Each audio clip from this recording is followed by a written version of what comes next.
शुरुआत करते हैं कानून बनाने के दायरे से।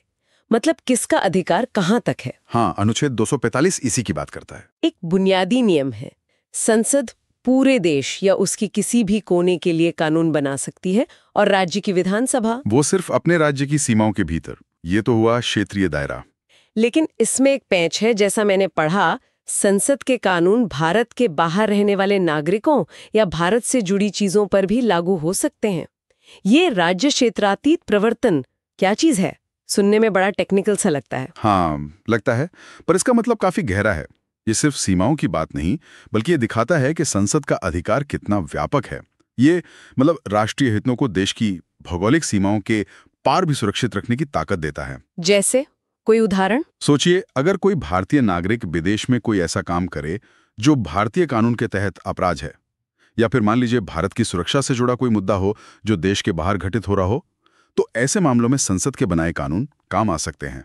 ये एक तरह से राष्ट्र की संप्रभुता का विस्तार है। अच्छा, तो ये सिर्फ नक्शे पर लकीरें खींचना नहीं है, बल्कि राष्ट्रीय हितों की रक्षा करना है, चाहे वो कहीं भी हो। ठीक है, ये समझ आया। अब आते हैं उस मशहूर बंटवारे पर जिसका जिक्र अक्सर होता है, शक्तियों की 3 सूचियां, संघ सूची, राज्य सूची और समवर्ती सूची। 7वीं अनुसूची में ये सब दिया है। हाँ, ये त्रिस्तरीय विभाजन ही भारतीय संघवाद की रीढ़ है।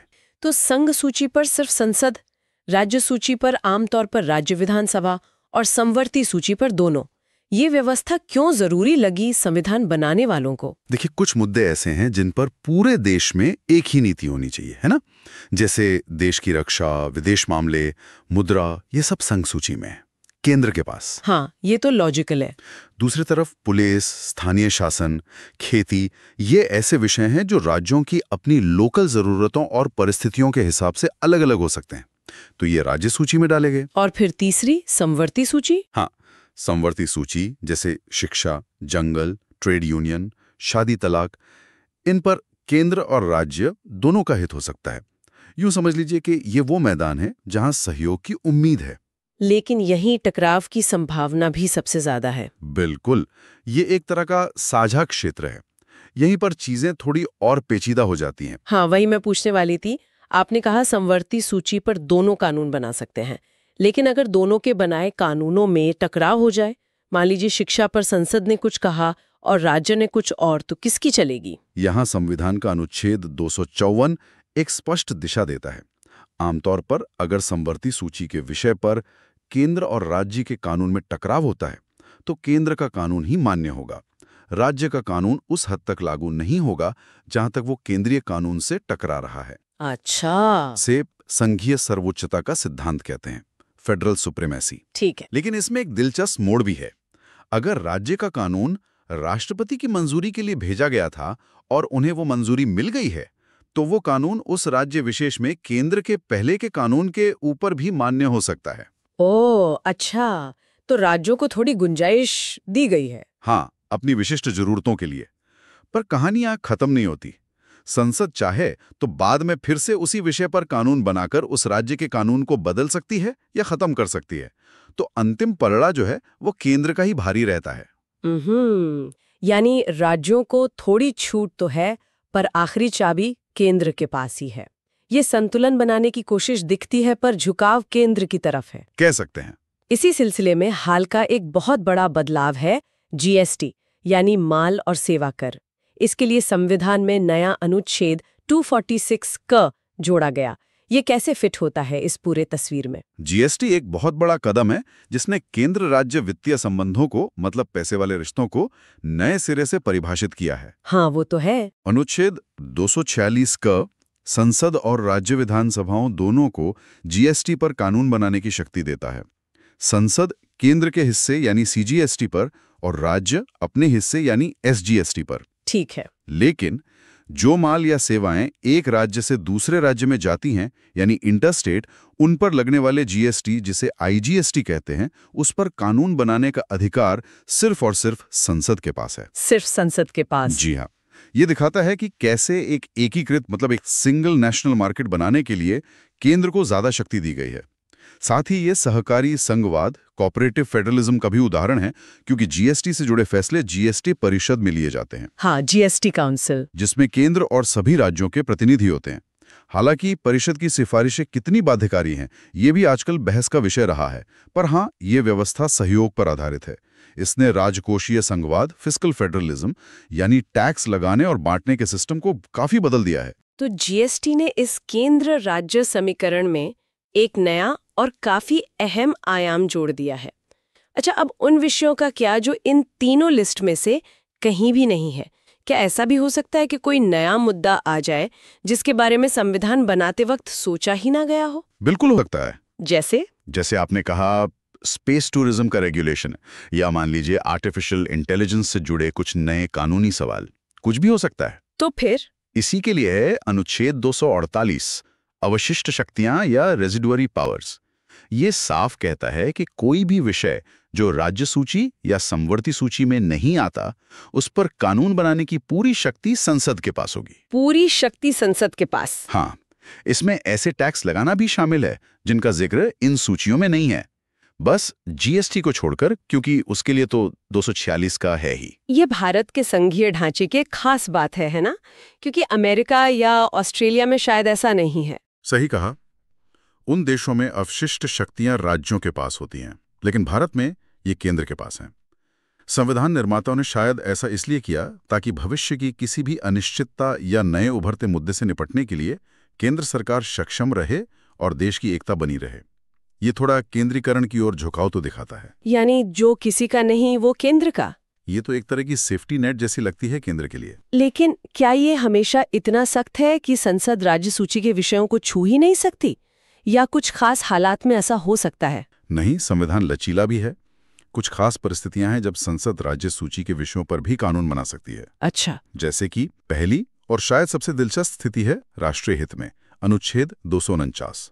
अगर राज्यसभा, जो कि राज्यों की प्रतिनिधि सभा है, हाँ, काउंसिल ऑफ स्टेट्स, अगर वो अपने उपस्थित और वोट देने वाले सदस्यों के 2/3 बहुमत से 2/3 मेजॉरिटी से ये प्रस्ताव पास कर दे कि देश के हित में जरूरी है कि संसद राज्य सूची के किसी भी विषय पर कानून बनाए, तो संसद ऐसा कर सकती है। 2/3 बहुमत से? हाँ, और ये कानून 1 साल तक लागू रहता है, जैसे आगे भी बढ़ाया जा सकता है। यहाँ देखिए, पहल राज्यों के सदन से ही हो रही है। ये एक अनोखी बात है। ये तो वाकई दिलचस्प है। मतलब राज्यों का सदन खुद कह रहा है कि हाँ, ये मुद्दा इतना जरूरी है कि केंद्र इस पर कानून बनाए। बहुत खूब। दूसरी स्थिति क्या है? दूसरी स्थिति है आपातकाल के दौरान, अनुच्छेद 250। जब देश में राष्ट्रीय आपातकाल लगा हो, इमरजेंसी प्रोक्लेम्ड हो, तो संसद को राज्य सूची के किसी भी विषय पर कानून बनाने की शक्ति मिल जाती है। किसी भी विषय पर? हाँ, किसी भी विषय पर। यह दिखाता है कि संकट के समय देश एक इकाई के रूप में काम कर सके, इसके लिए केंद्र को ज्यादा ताकत दी गई है। ऐसा कानून आपातकाल खत्म होने के 6 महीने बाद तक ही प्रभावी रहता है। ठीक है। और तीसरी, मान लीजिए 2-3 राज्य चाहते हैं कि किसी कॉमन मुद्दे पर एक जैसा कानून हो जो राज्य सूची में आता है, जैसे शायद नदी जल प्रबंधन या कुछ और। उसके लिए भी व्यवस्था है। अनुच्छेद 252 कहता है कि अगर 2 या ज्यादा राज्य अपनी विधानसभाओं में प्रस्ताव पास करके संसद से अनुरोध करें कि वो उनके लिए राज्य सूची के किसी विषय पर कानून बना दे, तो संसद ऐसा कर सकती है। तो राज्य खुद रिक्वेस्ट कर सकते हैं? हाँ, और बाद में कोई और राज्य चाहे तो वो भी प्रस्ताव पास करके उस कानून को अपने यहाँ अपना सकता है। लेकिन खास बात यह है कि ऐसे कानून में बदलाव करने या उसे हटाने का अधिकार फिर सिर्फ संसद के पास ही रहता है, उन राज्यों के पास नहीं। ये राज्यों के बीच आपसी सहयोग का एक तरीका है। ये भी एक महत्वपूर्ण नुक्ता है। और आखिरी स्थिति अंतर्राष्ट्रीय समझौतों से जुड़ी है ना? बिल्कुल। अनुच्छेद 253 के मुताबिक अगर भारत ने कोई अंतर्राष्ट्रीय संधि या समझौता किया है या किसी अंतर्राष्ट्रीय सम्मेलन में कोई फैसला लिया गया है, तो उसे देश में लागू करने के लिए संसद राज्य सूची के विषय पर भी कानून बना सकती है। भले ही वो विषय राज्य सूची का हो? हाँ, भले ही। ये जरूरी है ताकि भारत अपनी अंतर्राष्ट्रीय जिम्मेदारियों को निभा सके। आखिर विदेश नीति और अंतर्राष्ट्रीय संबंध मुख्य रूप से केंद्र का ही काम है। तो आप देख सकते हैं संविधान ने कैसे अलग अलग स्थितियों के लिए अलग अलग नियम बनाए हैं। कहीं राज्यों की सहमति जरूरी है, कहीं राष्ट्रीय हित सर्वोपरि है, कहीं आपातकाल में केंद्र को खुली छूट है, तो कहीं अंतर्राष्ट्रीय दायित्वों को निभाने की जरूरत है। ये एक जटिल संतुलन साधने की कोशिश है। बिल्कुल सही कहा। ये तो हुई कानून बनाने की बात, लेकिन कानून बना देना ही काफी नहीं होता, उन्हें लागू भी करना पड़ता है। यहीं पर आते हैं प्रशासनिक संबंध, एग्जीक्यूटिव रिलेशंस। संविधान ये कैसे सुनिश्चित करता है कि केंद्र और राज्य सरकारें मिलकर काम करें और केंद्र के कानून राज्यों में ठीक से लागू हों? इसके लिए संविधान के भाग 11 का दूसरा अध्याय और अनुच्छेद 256 एक बुनियादी जिम्मेदारी तय करता है। क्या है वो? हर राज्य सरकार का ये कर्तव्य है कि वो अपनी कार्यकारी शक्ति का इस्तेमाल इस तरह करे कि संसद के बनाए कानून और उस राज्य में लागू अन्य कानून माने जाएं, उनका अनुपालन हो। मतलब राज्य सरकारों की ड्यूटी है? हाँ, इतना ही नहीं, केंद्र सरकार राज्यों को इस बारे में जरूरी निर्देश, डायरेक्शंस भी दे सकती है। मतलब केंद्र सिर्फ कानून बनाकर छोड़ नहीं देता, वो ये भी सुनिश्चित कर सकता है कि राज्य उसे लागू करें। तो केंद्र निर्देश दे सकता है राज्यों को? क्या ये निर्देश किसी खास मामले में भी दिए जा सकते हैं? हाँ, अनुच्छेद 257 कुछ खास मामलों का जिक्र करता है जहां केंद्र का नियंत्रण और स्पष्ट है। पहला, राज्य सरकारें अपनी शक्ति का इस्तेमाल ऐसे नहीं करेंगी जिससे केंद्र सरकार के काम में कोई रुकावट आए या बुरा असर पड़े। केंद्र इस बारे में निर्देश दे सकता है। अच्छा। दूसरा, केंद्र राज्यों को राष्ट्रीय महत्व या सैनिक महत्व के संचार साधनों जैसे कि नेशनल हाईवे या सामरिक दृष्टि से महत्वपूर्ण पुल वगैरह के निर्माण और रख-रखाव के लिए निर्देश दे सकता है। और तीसरा, राज्यों को अपने इलाके में रेलों की सुरक्षा के लिए क्या कदम उठाने हैं, इस बारे में भी केंद्र निर्देश दे सकता है। रेलों की सुरक्षा, ये तो काफी विशिष्ट बात हुई। ऐसा क्यों? हाँ, क्योंकि रेल नेटवर्क पूरे देश को जोड़ता है और राष्ट्रीय सुरक्षा और अर्थव्यवस्था के लिए बहुत महत्वपूर्ण है। इसलिए इसकी सुरक्षा सुनिश्चित करना केंद्र की जिम्मेदारी समझी गई। लेकिन अगर इन निर्देशों को मानने में राज्य का खर्चा बढ़ जाए तो? उसका भी प्रावधान है। संविधान ये भी कहता है कि अगर इन निर्देशों को मानने में राज्य सरकार का सामान्य से ज्यादा खर्चा होता है तो केंद्र सरकार उसकी भरपाई करेगी। अच्छा, मुआवजा मिलेगा? हाँ, वो राशि आपसी समझौते से तय होगी या फिर भारत के मुख्य न्यायाधीश द्वारा नियुक्त किसी पंच यानी आर्बिट्रेटर द्वारा तय की जाएगी। तो अधिकार के साथ जिम्मेदारी भी जोड़ी गई है। ये तो हुआ निर्देश देने का अधिकार। क्या ऐसा भी होता है कि केंद्र अपना कोई काम करने के लिए राज्य सरकार की मशीनरी का इस्तेमाल करे या राज्य अपना काम केंद्र से करवाए? मतलब काम सौंपना। बिल्कुल, और ये प्रशासनिक लचीलेपन के लिए बहुत जरूरी है। इसे कहते हैं कार्यों का प्रत्यायोजन या डेलीगेशन ऑफ फंक्शंस। डेलीगेशन? हाँ, अनुच्छेद 258 के तहत राष्ट्रपति राज्य सरकार की सहमति से केंद्र सरकार के कोई भी काम उस राज्य सरकार या उसके अफसरों को सौंप सकते हैं। ये सशर्त या बिना शर्त हो सकता है। राज्य की सहमति से? हाँ, और संसद भी कानून बनाकर राज्यों या उनके अधिकारियों को शक्तियां या जिम्मेदारियां दे सकती है, भले ही वो विषय राज्य सूची का क्यों न हो। यहां भी अतिरिक्त खर्च की भरपाई का प्रावधान है। और क्या राज्य भी ऐसा कर सकते हैं, अपना काम केंद्र को सौंपना? हाँ, ये रास्ता दोनों तरफा है। अनुच्छेद 258 क जो बाद में जोड़ा गया, उसके तहत किसी राज्य का राज्यपाल केंद्र सरकार की सहमति से राज्य सरकार के काम केंद्र सरकार या उसके अफसरों को सौंप सकता है। अच्छा। ये दिखाता है कि संविधान कठोर बंटवारे की बजाय व्यवहारिक सहयोग, प्रैक्टिकल कोऑपरेशन को बढ़ावा देता है। काम उसी स्तर पर हो सकता है जो उसे करने के लिए सबसे उपयुक्त हो, चाहे कागज पर शक्ति किसी और के पास क्यों ना हो। ये तो काफी प्रैक्टिकल व्यवस्था लगती है। अच्छा, अब एक और चीज, मान लीजिए एक राज्य की अदालत ने कोई फैसला दिया, ये कोई सरकारी दस्तावेज जारी हुआ, क्या वो दूसरे राज्यों में भी मान्य होगा?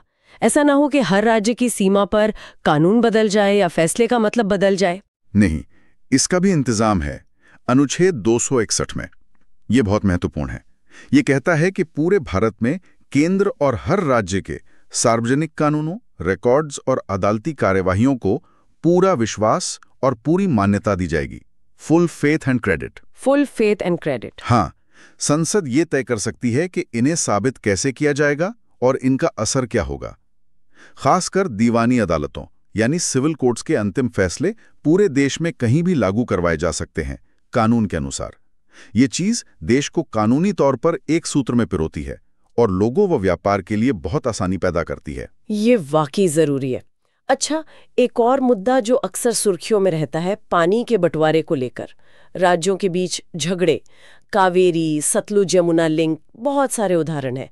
क्या संविधान इसके लिए कोई खास रास्ता सुझाता है? हाँ, पानी के विवाद इतने संवेदनशील और जटिल होते हैं कि संविधान ने इसके लिए अनुच्छेद 262 में एक विशेष व्यवस्था की है। क्या है वो व्यवस्था? संसद को ये अधिकार दिया गया है कि वो अंतर्राज्यीय नदियों या नदी घाटियों के पानी के इस्तेमाल, बंटवारे या नियंत्रण से जुड़े किसी भी झगड़े या शिकायत के निपटारे के लिए कानून बना सकती है।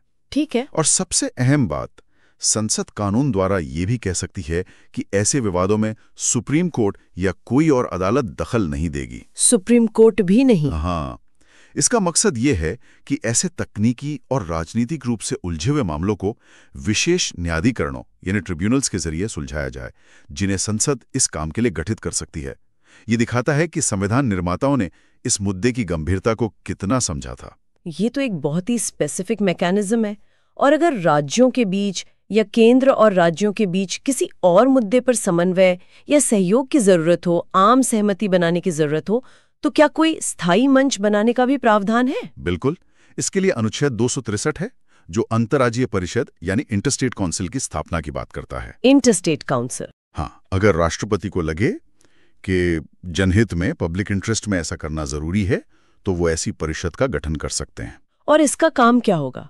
इसका काम हो सकता है राज्यों के बीच के विवादों की जांच करना और सलाह देना, ऐसे विषयों पर विचार विमर्श करना जिनमें केंद्र और राज्यों या कई राज्यों का साझा हित हो, और नीति और कार्यवाही में बेहतर तालमेल, बेटर कोऑर्डिनेशन के लिए सिफारिशें करना। तो ये एक तरह का डायलॉग फोरम हुआ। हाँ, ये परिषद सहकारी संघवाद को जमीन पर उतारने का एक महत्वपूर्ण जरिया बन सकती है।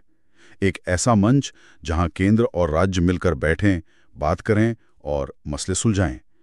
हालांकि ये कितनी प्रभावी होगी, ये इस पर निर्भर करता है कि इसका गठन होता है या नहीं, और उससे भी ज्यादा इसकी सिफारिशों को कितनी गंभीरता से लिया जाता है। तो कुल मिलाकर अगर हम इन सभी प्रावधानों को देखें, विधायी शक्तियों का बंटवारा जिसमें लचीलेपन की गुंजाइश भी है, प्रशासनिक तालमेल और नियंत्रण के तरीके, विवाद सुलझाने और सहयोग बढ़ाने के तंत्र, तो एक तस्वीर उभरती है। हाँ, एक तस्वीर तो बनती है। ये एक ऐसे विशाल और विविधता भरे देश को चलाने का खाका है जहां राष्ट्रीय एकता और राज्यों की अपनी पहचान दोनों को जगह देने की कोशिश की गई है। ये एक निरंतर चलने वाला संतुलन साधने का प्रयास है ना? बिल्कुल। और यहाँ एक बात और सोचने लायक है। संविधान तो ये ढांचा खड़ा कर देता है, एक फ्रेमवर्क दे देता है, लेकिन असल में केंद्र और राज्यों के रिश्ते सिर्फ इन अनुच्छेदों से ही नहीं चलते। हाँ, असलियत में तो और भी चीजें होती हैं। बिल्कुल। जमीनी हकीकत में राजनीतिक माहौल, पार्टियों की आपसी खींचतान, राज्यों की वित्तीय निर्भरता केंद्र पर कितनी है, और अदालतों द्वारा समय समय पर इन प्रावधानों की व्याख्या कैसे की जाती है, ये सब मिलकर इन रिश्तों को असली रंग देते हैं। तो ये डायनामिक है, स्थिर नहीं है। बिल्कुल। तो यहाँ श्रोताओं के लिए एक विचारणीय बिंदु ये हो सकता है, संविधान ने अंतर्राज्यीय परिषद जैसे जो मंच सहयोग के लिए बनाए हैं, वे व्यवहार में कितने कारगर साबित हुए हैं? क्या वो सिर्फ कागजी शेर बनकर रह गए हैं, या सच में राज्यों और केंद्र के बीच पुल का काम कर रहे हैं? ये एक अच्छा सवाल है सोचने के लिए। ये सवाल हमें भारतीय संघवाद की सिर्फ कानूनी नहीं, बल्कि उसकी जीती जागती बदलती हुई हकीकत पर सोचने को मजबूर करता है। वाकई ये संवैधानिक प्रावधान और जमीनी हकीकत का ये मेल ही भारतीय संघवाद को इतना जटिल और दिलचस्प बनाता है। इसी विचार के साथ आज की एक गहरी पड़ताल यहीं समाप्त करते हैं।